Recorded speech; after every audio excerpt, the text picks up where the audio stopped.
Hi friends, మరో టిప్తో మీ ముందుకు వచ్చేసాను. ఏంటి అది అనుకుంటున్నారా? చూడండి, ఇది చింత చిగురు, అలాగే ఇదేమో గోంగూర. ఈ గోంగూర పచ్చడి చేసుకుందామని చెప్పి కోసాను. అలాగే ఈ గోంగూర పుల్లగానే ఉంటుంది.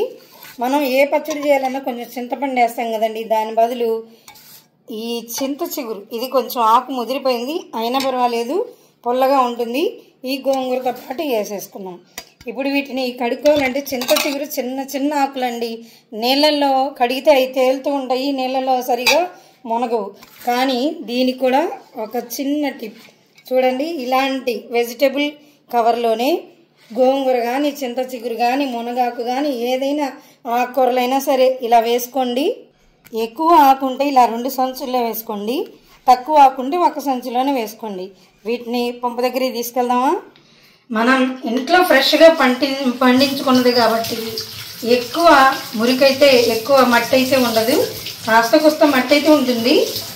దీన్ని ఇలా ఈ సంచుల్లోనే వేసి చక్కగా ఇలా రుద్ది కడిగితే ఆకుకున్న మట్టి అంతా వదిలిపోతుంది. మీకు ఆకు కూడా కింద పడుతుంది, నలిగిపోతుంది, వేస్ట్ అవుతుంది అనే ఇది ఉండదు. చక్కగా ఇట్లా శుభ్రంగా వాటర్ కింద పెట్టి కడగండి.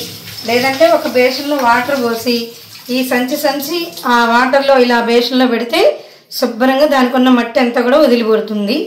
ఆ తర్వాత దీన్ని తీసేసుకుందాం. ఒకవేళ గోంగూర మనం గిన్నెలో నీళ్లు పోసుకొని శుభ్రంగా కడుక్కుందాం అనుకున్నప్పటికీ చింత చిగురు, మునగాకైతే ఖచ్చితంగా ఈ టిప్పు బాగా పనికొస్తుంది.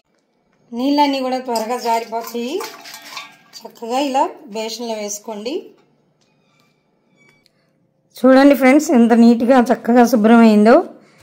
టిప్ నచ్చితే లైక్, షేర్, సబ్స్క్రైబ్.